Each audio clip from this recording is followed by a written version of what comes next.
Jesus wept. Hi, everybody. Welcome to today's session. We are here to talk about how to write a film brief, which is really exciting. And we're going to get cracking pretty quickly because we want you to get as much as you can from this. We try and, jam pack it with as much as we can. So how we're going to do this today is going to be a little bit different, but I'm going to talk you all through that. To start off with, just to introduce myself, my name's Emma Bracegirdle. I'm the founder of The Saltways, and I'm joined by Lucy, who's our brilliant project manager. I'm just going to show a really short film that kind of gives you an overview of who we are and what we do at The Saltways.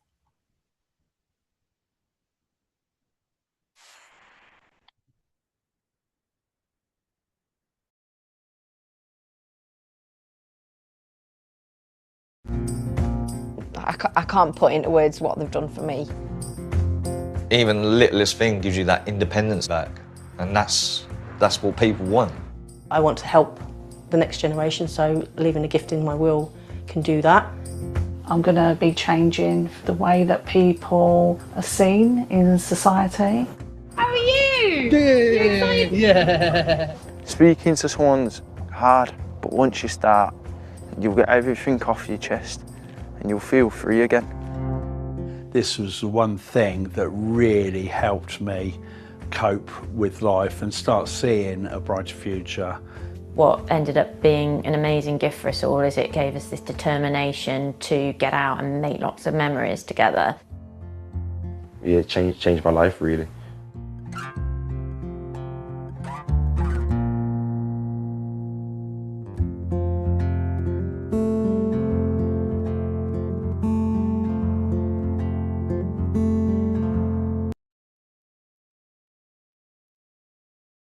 Cool. So that's hopefully given you a little bit of a flavour of what we do. But the reason we run these workshops is really kind of goes back to our mission that we believe that all nonprofits should be able to create ethical and effective video content. The picture on the bottom right is actually the first video that I ever made using my phone in a youth homeless charity.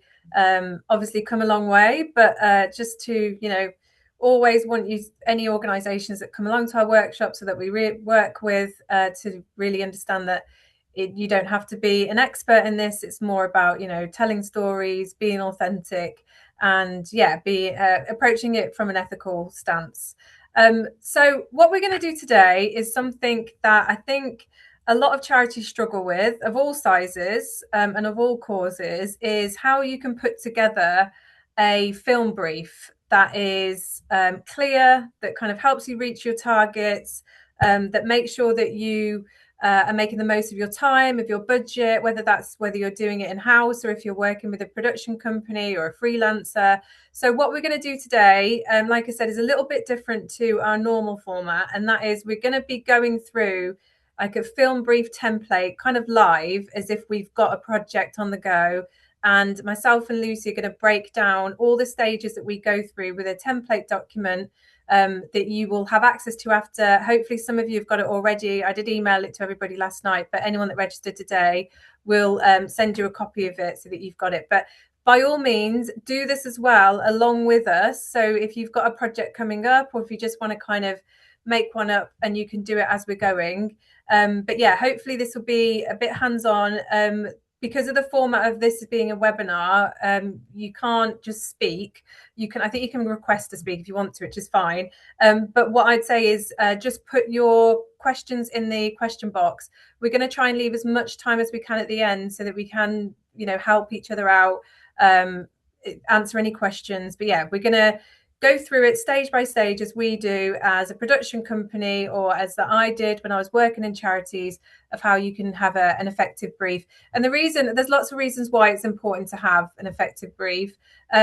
Firstly, it just makes you really focused on what it is that you're trying to capture. And a good brief means that it saves a lot of time with your editing as well, because you're really focused on what it is that you want the video to do, the questions you're going to ask. It makes it run a lot smoother.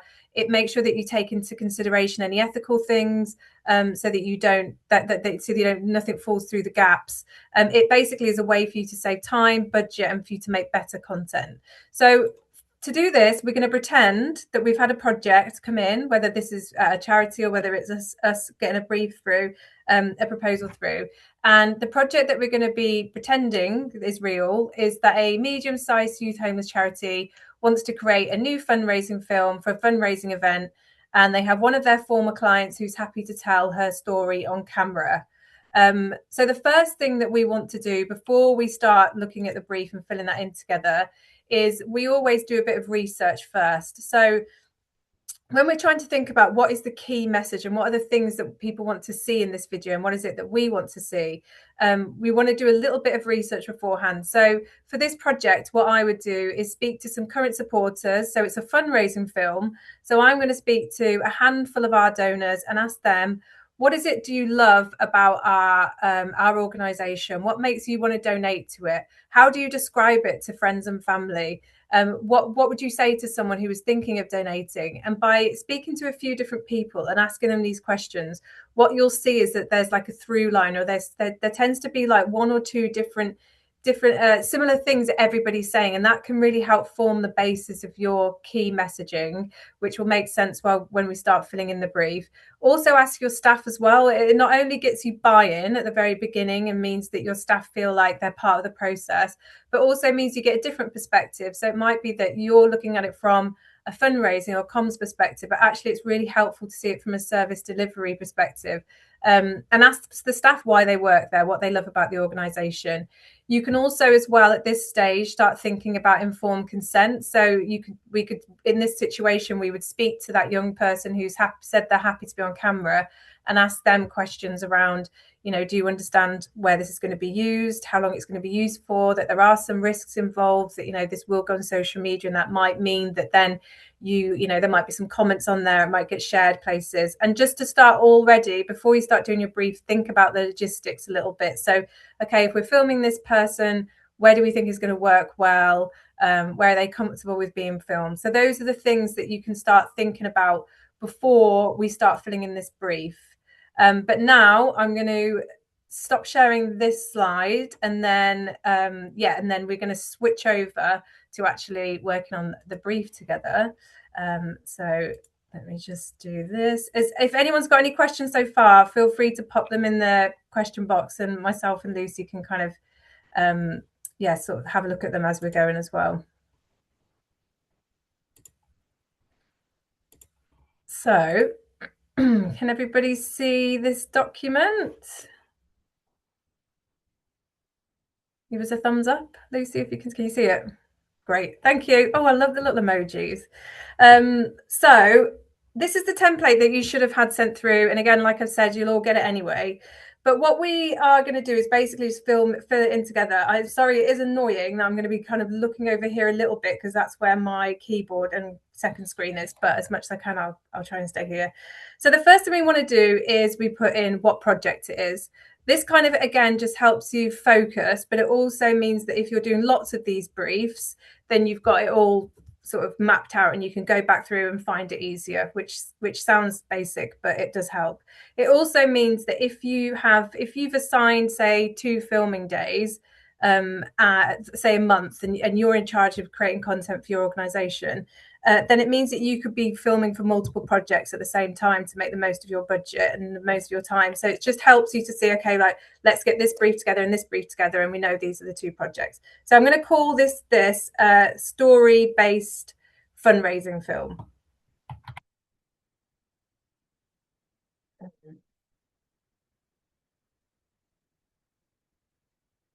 Okay, and then what we want to think about is what the core objective is. So for this one, obviously, it's a fundraising film. So it's going to be to raise money and raise awareness, because all fundraising films do both. But if you were thinking of if it was a corporate recruitment video, that would be the core objective. If it was a volunteer recruitment, that would be the core objective. Sometimes if it's just an awareness raising video about the work that you do as a whole, then that's a bit more difficult to have one core objective. But I would say that would probably be to demonstrate impact and show and talk about our work in general. But for this, we're going to say raise funds and awareness. And then the next thing we want to think about is who is our target audience.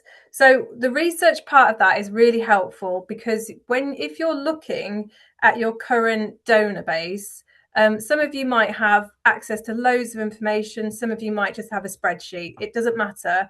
If you just look at sort of what's the demographic here, where are these people normally hanging out? Is that online? Is it in person? So if it's for a fundraising film for a youth homeless charity, it might be that our donors tend to be over the age of 50. They consume their content on Facebook, and it's a local charity, so they might also have seen us in local places. So what you can try and do is either, with fundraising, is I would say don't try and go with a whole new audience, because you first got to convince them why they should care, and then you've got to ask for money. So it's a lot easier with fundraising videos to actually engage with an audience that's already warm to you. I would do, if you were going to try and target new audiences, I'd do that more as an awareness raising general impact video before you do a fundraising ask one. So for this one, for our target audience, it's going to be warm supporters, and then potentially people who are similar to our warm supporters. So it might be people we might target on Facebook, for example, local people aged over 50, female, because that's what our current audience looks like. So we're going to go for warm supporters on this one. You might also sometimes have a secondary audience. So that might be my target audience, but my secondary audience could be people who are similar to our primary audience. Yeah.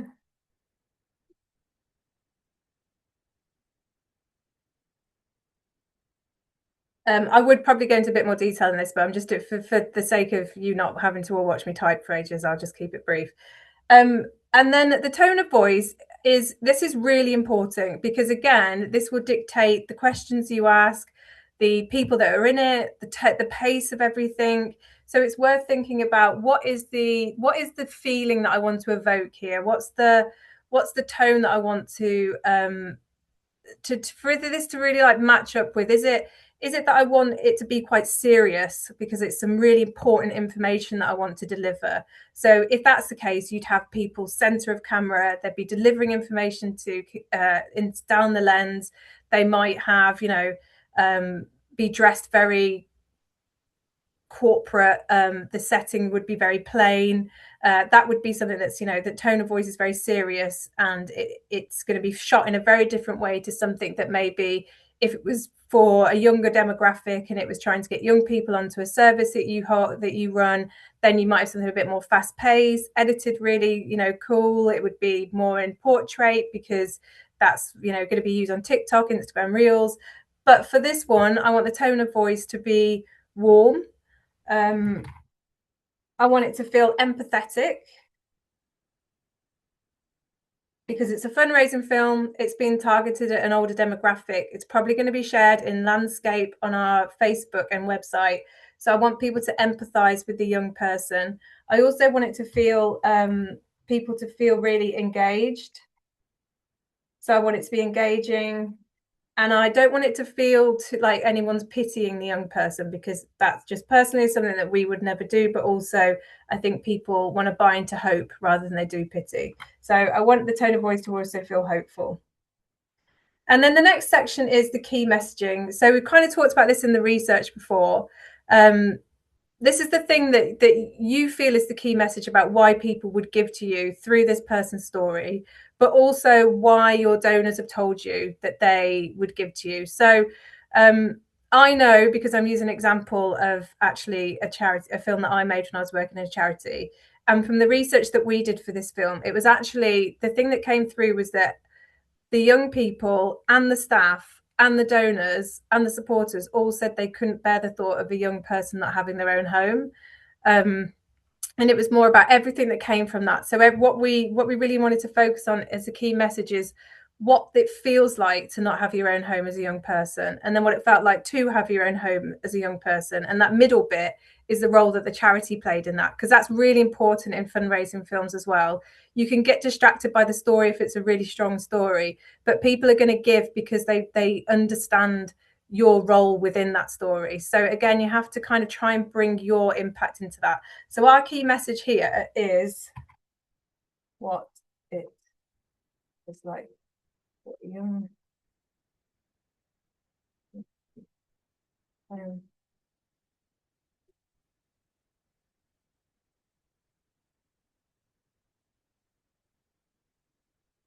And your key message really should be able to say in one sentence, and you should be able to say it to someone else and they should be able to understand it. So not too jargony, not too abstract, just one thing that you can really focus in on. And this will really help you when you come to do your edit, because you'll be able to think, am I getting this key message across? Is this footage relevant to that? Are the questions that I'm asking relevant to that? And even it will help with your call to action. So all your copywriting around it could be based on that. So imagine losing your home when you're age 15. Or like imagine getting the key to your first house and you're 16 and you've been homeless for the last 2 years. So like all of those things can be evoked from that key message. And then I think that the next one, which I think is one of probably the most important of all these, in terms of the questions you're going to ask, the edit, all of that, the music you're going to use, everything is how do you want people to feel and what do we want them to do? So the thing that I usually do is say to people, a way to imagine this is if I was talking to friends and I said, I watched this video from this charity last night and it was so like, what's that word you want people to say?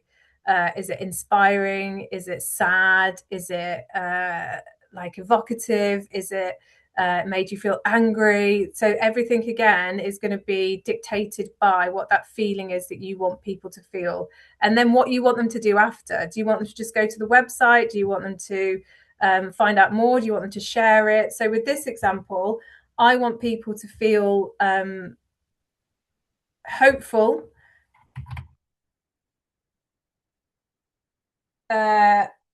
informed, maybe. I think that's always a good one, because a lot of people don't understand, and I think you have to kind of go through that a little bit of information giving, if it was, you know, an audience that maybe couldn't imagine that, like what it would be like as a young person or what it would be like to experience your services. And then what I want them to do is donate. And then this is just a thing, I'm not going to include this now, but it's really helpful if when you're at this stage, when you're thinking about the style of film that you want, is just to have a look at other charities, have a look at other content, and just see some examples of videos that you like and you don't like. This is especially important if you're briefing an agency or a freelancer, because they then can see what styles you like and what you don't like, and then hopefully they can create something that's in that style, and you can kind of creatively work on that together. So I'm not going to put anything in there, but you can look on YouTube, look on LinkedIn. There's heaps of brilliant charity films out there. Look on the Saltways website. And then the ethical considerations is really important to think about at this stage as well, just to make sure that you don't, like nothing falls through the gaps. So for this film, I would be thinking about informed consent. So really fully informed consent for the young person. And what that means is explaining to them what the process is, where the film's going to be used, how long it's going to be used for. I would make sure that that consent was ongoing. So I would explain that at the very beginning. And then once the young person has said yes, then I would explain it again a few days before. We'd have a written consent form on the day. And then as well, afterwards, just making sure they were happy with everything. Being really transparent is important as well. So again, making sure they understand the implications of everything, that they understand what's going to happen on the day, that they understand when the film is going to be released, that they get final say over the cut before it gets published anywhere. So transparency.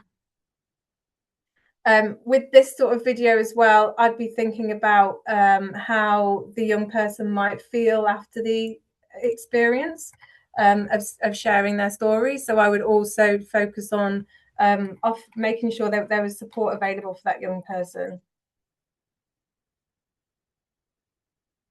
And I would also ask them, depending on their experience, if they had a preference of whether they want an all-female crew, or if they wanted to keep the crew small, where they want to be filmed, where they feel most comfortable, if there's anywhere that if we film them, it might put them at risk. So just considerations about the crew. Yeah, so that's kind of like the template of what you want. You'd obviously put in a lot more detail about this, but hopefully that kind of gives you a good starting point of just the things you need to think about before you then brief the crew, you brief your production company. There'd be other things in here, like more practical stuff, like what deliverables you want to create. So is it like a 2 to 3 minute film and then some social cut downs?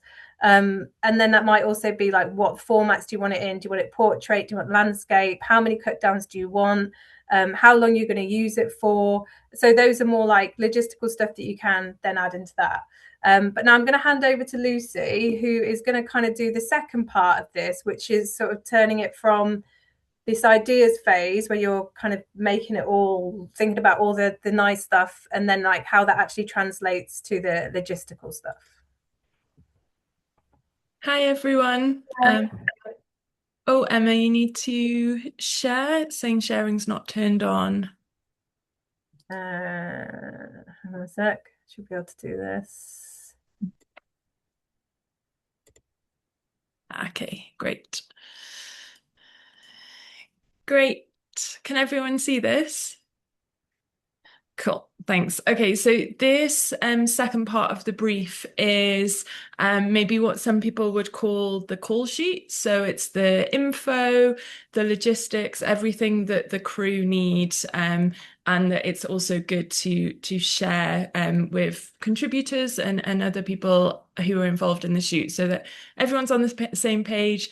They know where they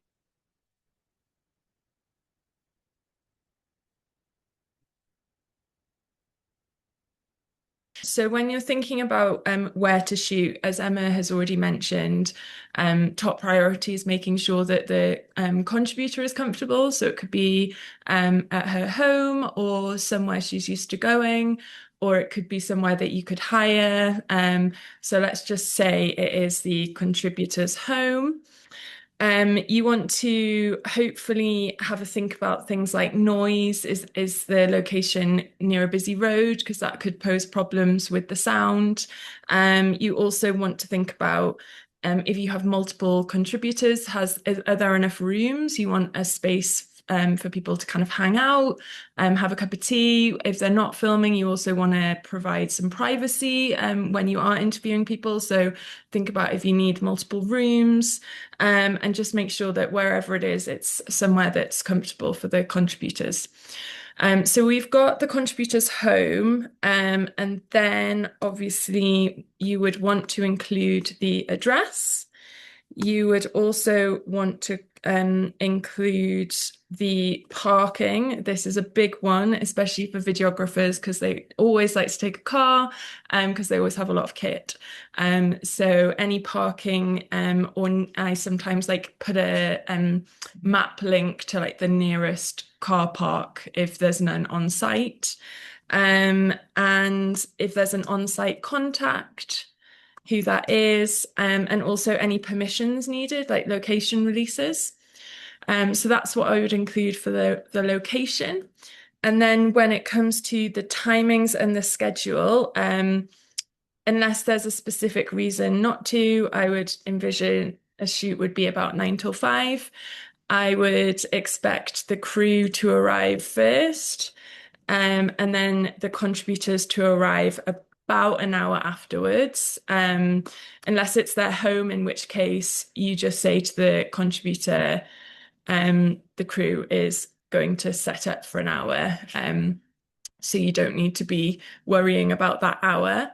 And then I would put in the rest of the schedule. So I would include interviews, I would include breaks, very important. I would include any activities. So let's say our contributor has a dog. Let's go and get some B-roll of her walking her dog. I would include time for lunch, and I would also include when you're going to wrap. so that everyone has a good expectation about how the day is going to go.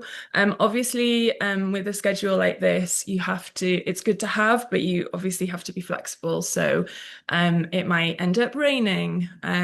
So when you time for the contributor to walk a dog, it's now not a very good time. So you might just swap things around. So just remember that the schedule is great, but you have to be flexible on the day, and the crew have to be flexible.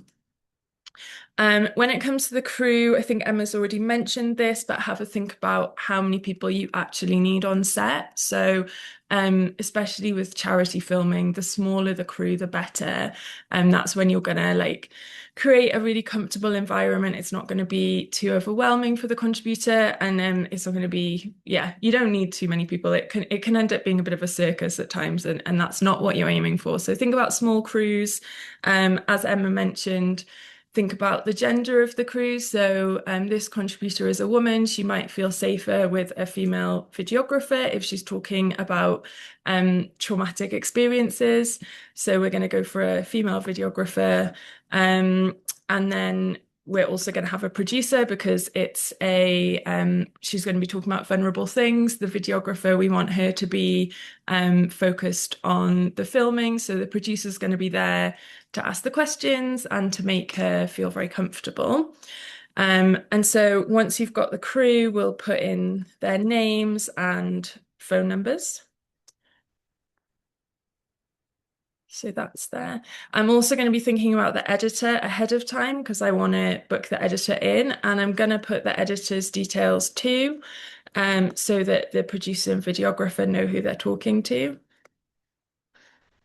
And then I'm going to think about the other contacts that it will be useful to have on this brief. So first up, the contributor and phone number if they're happy. The charity contact or the charity lead. So this might not be as relevant for you if you're producing it in-house, but it's quite important for us. I'm also going to be thinking about any location contacts in case we get locked out on the day. And that's it. Just names and phone number is all you need. And then coming to the consent process, I know Emma has already touched on this, but it's obviously a really important part of any brief. So I'm going to link to the actual consent form. That could just be one consent form. In this shoot, it would just be one because we have an adult female contributor. But if you had children, you might want to link to a different consent form for under 16s, or you might want to link to a consent form that has more plain language and plain English if you feel that's necessary. And also link to your consent policy. So that everyone has a chance to read it.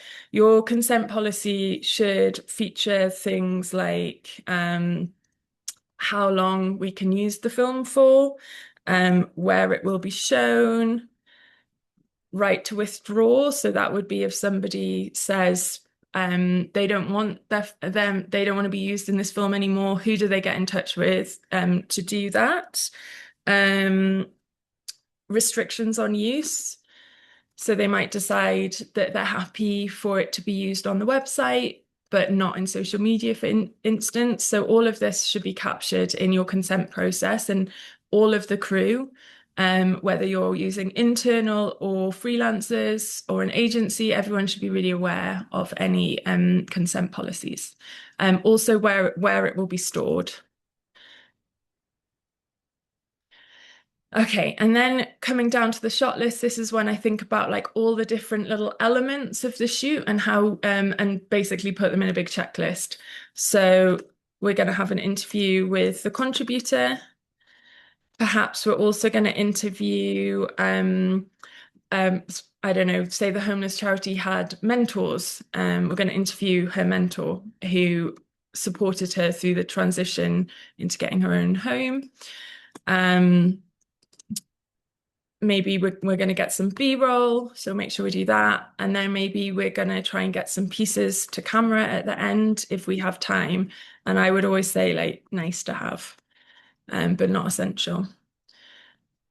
And then moving on to the B-roll. So the B-roll is all of the little shots that you're going to get that are going to kind of make the film come together, basically. So it's not just a talking head. So that's going to be stuff that the editors rely on to cover cuts or to build emotion, and just like to basically show the impact. One thing that I would say is with B-roll, you always need more B-roll than you think you're going to need, than the crews think you're going to need. So at the Saltways, for instance, we try and say like 10 different setups. So this could be, I'm going to say C for contributor, could be like C making a cup of tea in her home. It's a really like easy way of showing that she's at home, that she's cozy, that she's comfortable there. It could be C sitting on the sofa with her dog. C talking to her mentor. And then you could think about things like close-up of C's hands when she's talking. It could be C gardening, C going for a walk with her dog. It could also be things like looking through photo albums. So maybe we could ask her to look through photo albums from when she was a child, and then close up of the photos if she's comfortable with that.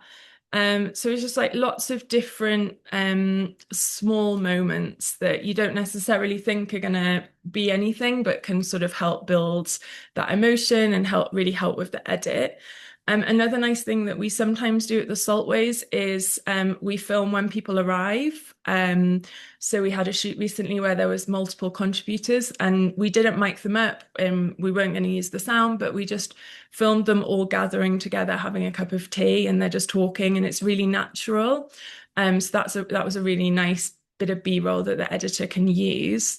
And yeah, that's my other point, is try not to set anything up too staged. So, you know, if she doesn't garden, let's not get like shots of her gardening. Let's ask her what she likes to do and film there.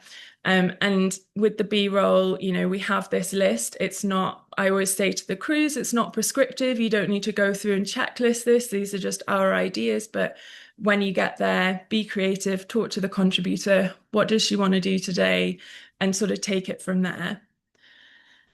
And then moving on to the interview questions. So this is kind of where you sort of need to be really focused on the part of the brief that Emma's already gone through. So like the tone, the key messaging, that kind of thing. And that will really inform your interview questions. I will do a few examples here, but I'm not going to go through the whole list. But what I would say is, as with the B-roll, when I would talk to the crew who were going to be filming and interviewing, I would say, like, this list is just a guide. It's not a checklist. The most important thing is to have like a really open conversation, ask open questions, actively listen to what the contributor has to say. And then if you think like, oh, that's quite interesting, like go down, follow that lead. You don't have to sort of religiously tick list every question, but it's a good way to start, and it's also a good kind of checklist to have a look at the end and make sure like you've covered key points. So I would always start with quite an open question, and something that's not too hard hitting. Like, you don't want to go straight in and ask the really difficult questions. So I might start with, tell me a bit about yourself. It's nice and open. It'll give her a chance to warm up. She can say whatever she likes. Bear in mind as well that whenever we do an interview, we also let the contributor know if they don't like a question. That's absolutely fine. They don't have to answer it. We'll just move on. But because Emma was talking about that like feeling of like having your new home and like what does that feel like, I think I would say maybe ask, what do you love most about your home?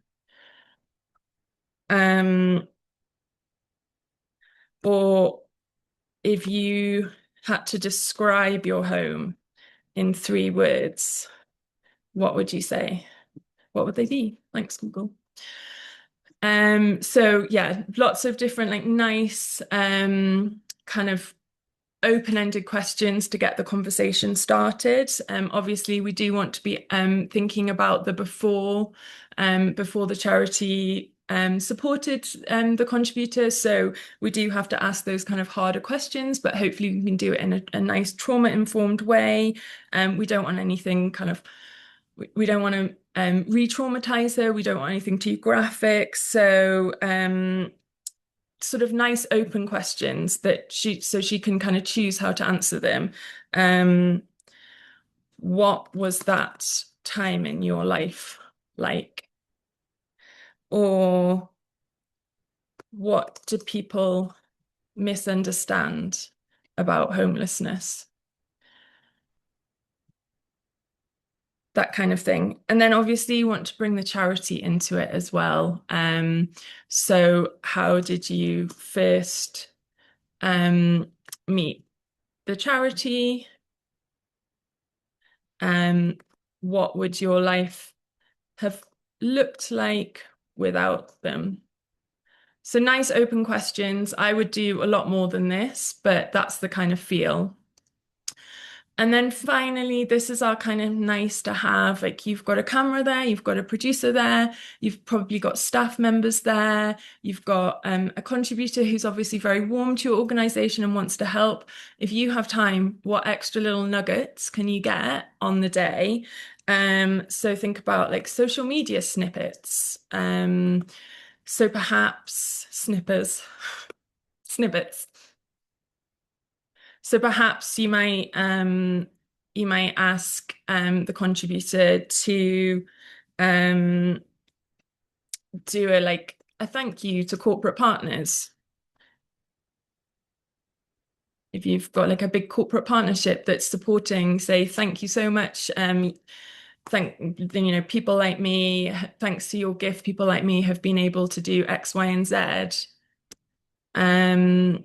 You could ask a staff member to do a little I'm here today with for social media, just like filming, watch out for our upcoming film, or it could be a please donate today. You could do anything. You can think about legacies, you can think about major donors, you can think about corporate partners, lots of different tiny little snippets that you can just like have in your pocket for when you need them as a comms team, as a fundraising team. So those can be really nice things to have. And I think that is me.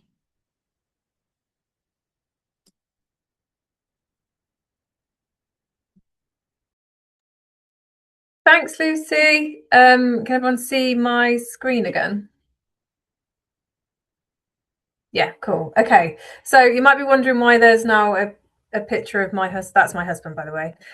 Why there's a picture of him on there. But this is just as a little reminder and how important the brief is, that something that I used to do and still do is once you've created your video and you've edited it and you've poured your heart and soul into it, is just watch it back with that brief in mind and making sure you've hit those key messages, you've got that tone right, it's evoking the right feeling, you've brought in the role of the charity, it's kind of appealing to the audience that you want it to. And the reason I have a picture of Andy there is that I used to watch him watching videos and ask him questions like, what do you think the key message is here, and how did it make you feel, and get his like real-time reaction to it, because that's what would be happening if someone was watching it on social media. So yeah, try and find somebody who can sort of like a bit away from it, not so in it, that can almost help you checklist your film brief.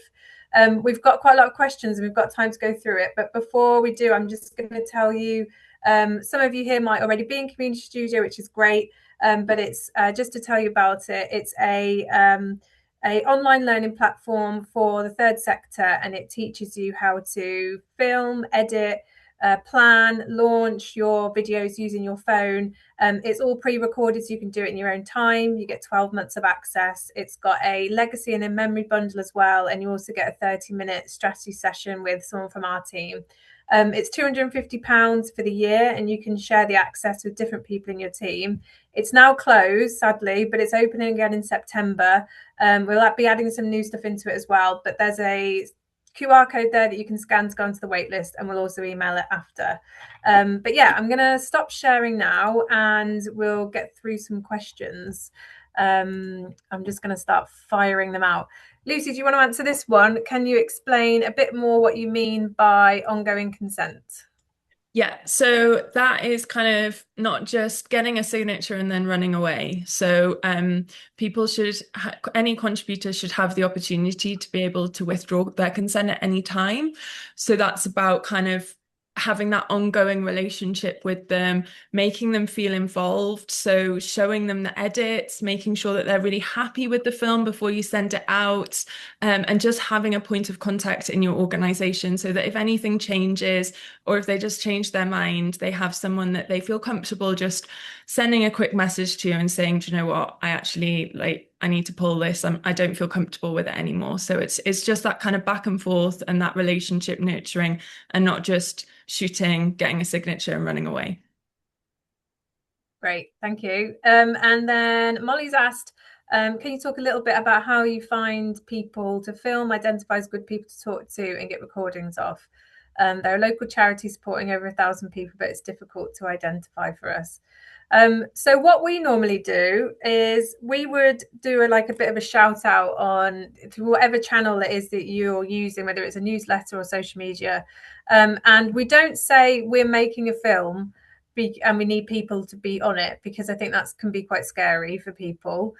So we kind of tend to word it as we're doing research as part of a filming project to help us raise £1,000 this Christmas. Would anyone be up for a chat? That can be part of your research bit that we've already talked about. But then during that time, you can also sort of be seeing what people are like on camera, because you can do it over Zoom. You can kind of get a feel for if you feel like their story is strong. And then if it's appropriate, you could ask them, would you be up for being on camera? That's if it's just like a bit of a general shout out. If it's more targeted and it's people that are being supported by your services, and obviously I would recommend that you do that via their support workers. But in a similar way, that you don't say straight away that they're going to be on camera. It's just the first bit should be just a bit of a chat with people. And I think if you frame it that way and you are really transparent in that opening conversation about you'll get final say over it before it goes anywhere. You don't have to talk about anything you're not comfortable talking about. You decide where to film, when we're going to film. They're more likely to say yes to actually being on camera than they are if you just say we need 3 people who can be filmed next week. Yeah, did you have anything to add to that, Lucy? I would say that's about right. So that was about right, yeah. Cool. Okay. This one's about so if you should share the questions with the contributor beforehand. We tend to have it more as well, it depends, I think. Some contributors ask for that specifically, and if they do, then of course we would. But we tend to just, because we've kind of already met them and spoken to them before, I just tend to say it's going to be very similar to the things we've already spoken about. So you've kind of already had that chat. So you definitely share the kind of things you'll be speaking about. But I think as this person's it's flagged, that if you do send them the list of questions, people tend to rehearse it in their head. So we would normally say, we're going to be asking you questions around this, like your past experience, what happened, and then what your life's like now. Is there anything you don't want us to ask? And just check that again on the day, like, how are you feeling? Is there anything you don't want to talk about today? So I wouldn't share the list of questions unless they specifically ask for it. It's more like the topic. But you put together contributor briefs sometimes, don't you, Lucy?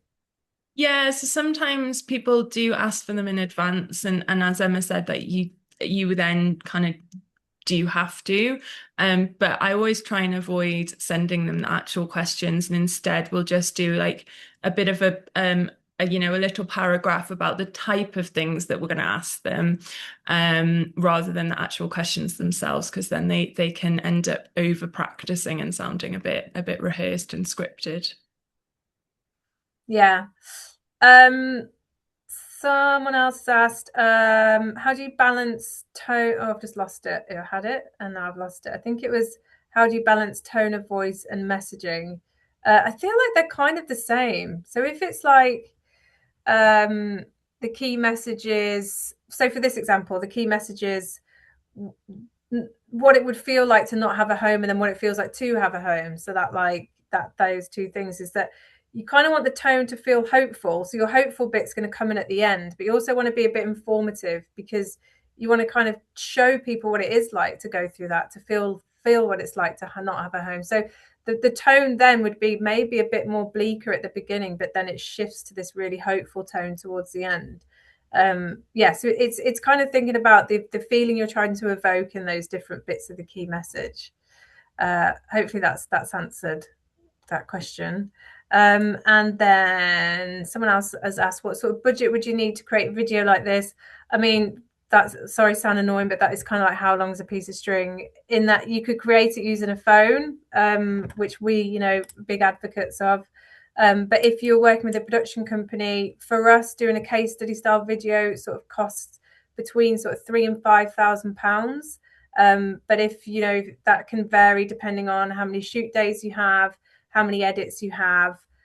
So I know that with other projects, it might be a bit more. So I think it's better to think of it as, what budget do you have? And then trying to kind of fit the brief around that, because you need to think about how many editing days and stuff you've got.